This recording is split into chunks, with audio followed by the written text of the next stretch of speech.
Welcome to the world of mystery and intrigue, where every twist and turn will leave you on the edge of your seat. In this instance, the movie we're watching today is an exhilarating journey across time and space. In a world where technology has advanced beyond our wildest dreams, a team of scientists has made a discovery that will change everything. They have found a way to travel through time, but at a cost. As we delve deeper into this incredible story, we'll meet our hero, a man determined to save the woman he loves from a fate worse than death.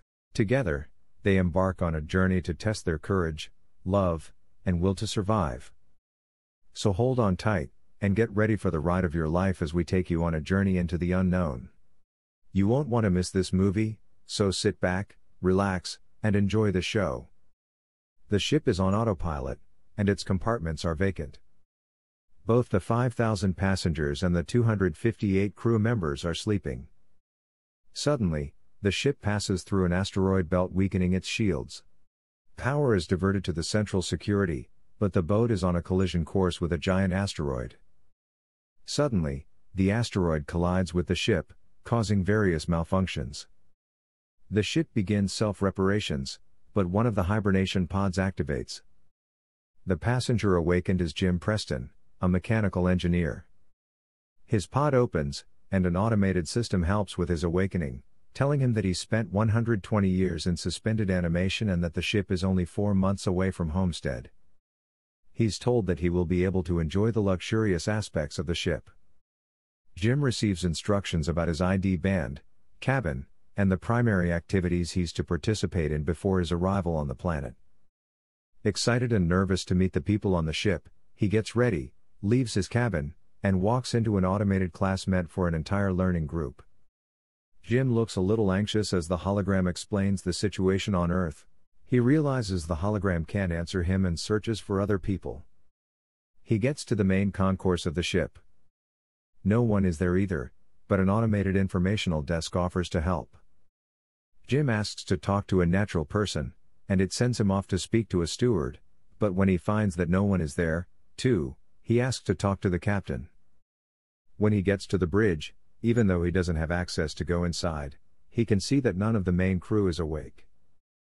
Jim eventually goes to the observatory, where he discovers that the ship is 90 years away from homestead too. He realizes that he woke up too soon. Jim is devastated. He walks around and finds the ship's bar, where he sees another person. As he's talking to the bartender, something seems strange about him. When he goes to get him a drink, Jim realizes that he's an android. It's called Arthur. Jim wakes up in his cabin the next day and goes to the cantina. He gets his plain coffee and tries to figure out how to fix his hibernation chamber. After getting all the tools, he manages to operate it and lies down inside the pod. But nothing happens. Next, he decides to use the tools he finds to get into the crew's hibernation chambers. That doesn't work, either. Minor malfunctions happen around the ship. Jim keeps returning to the bar to drink, but mostly to talk to Arthur. The android gives him advice that convinces him to break into one of the gold classrooms and tries to have fun on the ship. Jim tries all the restaurants, the games, and the entertainment system. But as time passes, he becomes even more miserable being there alone.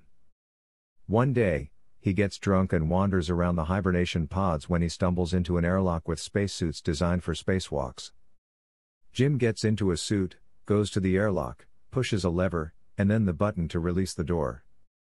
Once outside the ship, he's mesmerized by the view. He's the only conscious human being experiencing that moment in time. Jim releases the magnets on his boots and floats in space, feeling devastated. He returns inside and removes the suit, but returns to the airlock without it on. He pulls the lever, ready to end it all, but changes his mind at the last moment, runs back inside, and slips on a bottle.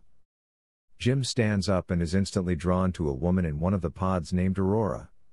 He searches for her files in the directory and listens to her passenger interview, becoming enamored with her. Until one day, he changes his mind. He goes to her pod and manages to activate it. As she wakes up and goes through the same process, he hides and returns to his room.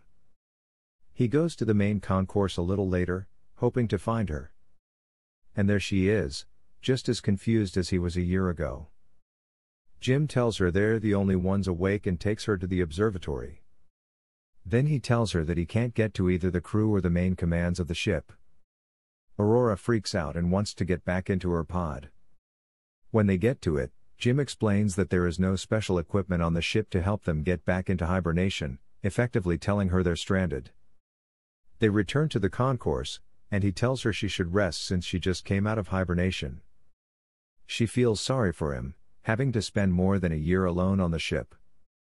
Jim goes back to the bar, feeling regretful about what he did.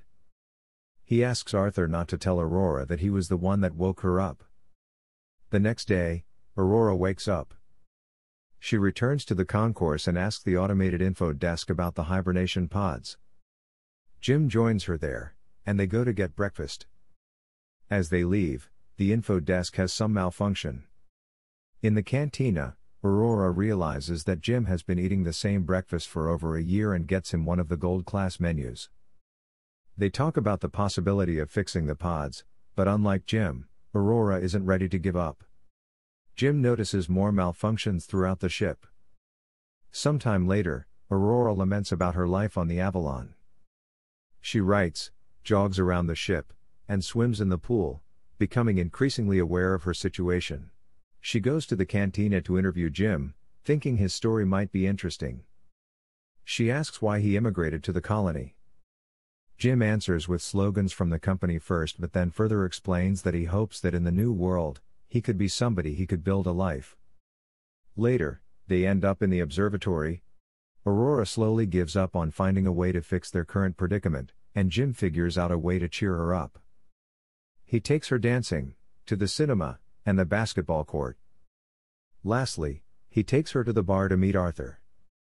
She relaxes for a bit until she remembers their situation. Jim is left alone with the android, feeling awful about what he's done to her. Jim takes Aurora to the airlock and enters the spacesuit. They go out for a spacewalk together. Jim finally has someone to share that magnificent experience with. Jim switches off the magnets on their boots, and they float together in space. They return inside. Aurora moves into his cabin and writes about her life on the ship. Jim explores the ship further and finds the hydroponics bay. One day the ship passes by a red giant, and they go to the observatory to see it. It's Aurora's birthday, so they celebrate it in one of the many restaurants on the ship and then the bar later that night. Jim goes to the washroom and prepares the ring he made for Aurora while she stays in the bar chatting with Arthur. The android tells Aurora that Jim woke her up intentionally, unaware he was still to keep that a secret. Suddenly, Jim comes back, and she confronts him in absolute disbelief. She runs away, furious and panicked. Jim comes back to his cabin to find all her things gone. He runs into her in the cantina the next day, but the moment he speaks, she runs away. Aurora is desperate.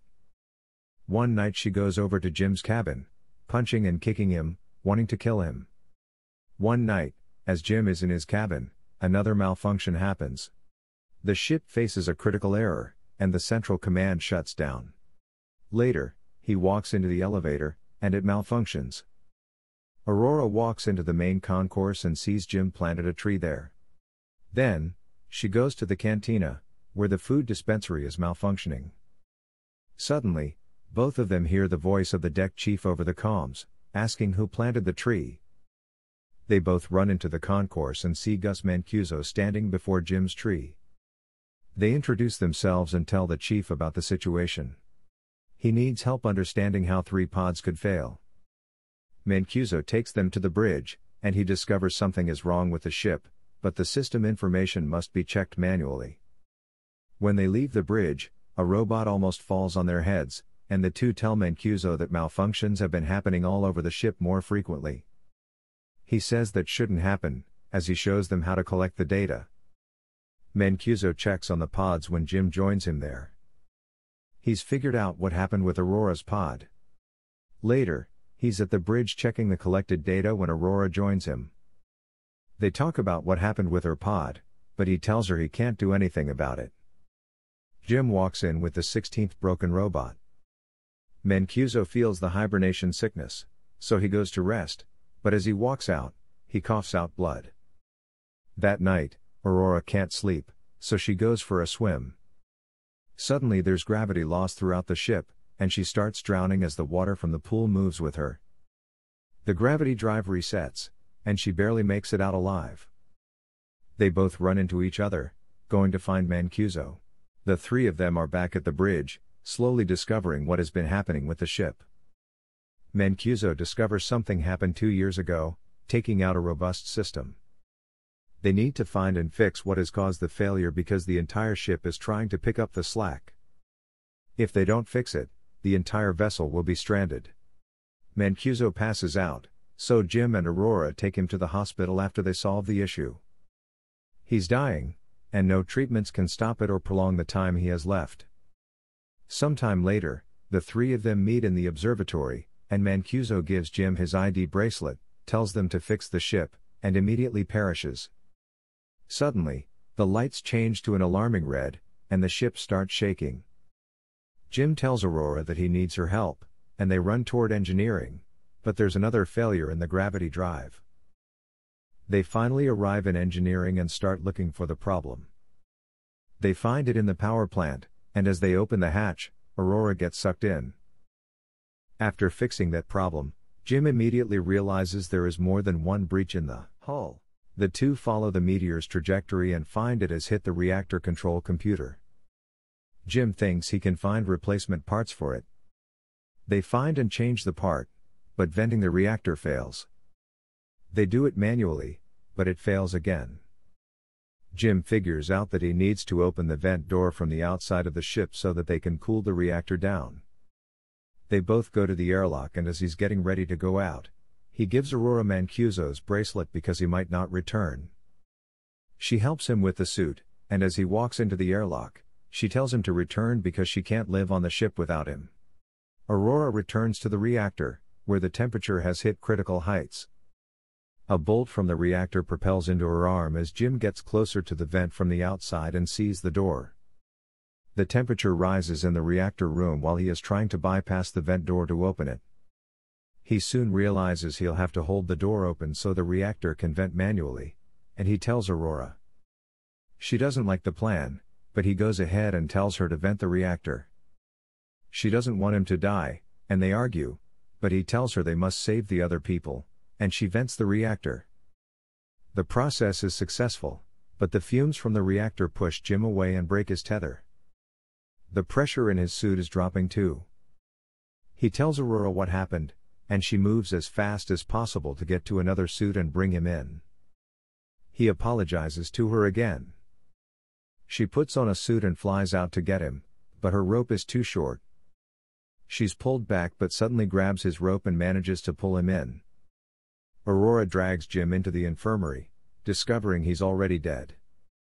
She uses Mancuso's bracelet to override the medical protocols and to resuscitate him. The medical pod does the work automatically and revives Jim. Aurora forgives him. Later, Aurora fixes Arthur, and they give Mancuso a proper burial space. Jim takes her to the infirmary and tells her he's found a way to use the medical pod as a hibernation. He tells her to get inside the pod and ride the rest of the journey there. But, as is later revealed, she declines and decides to stay awake on the ship with him. Jim finally proposes to her, and they live on the ship.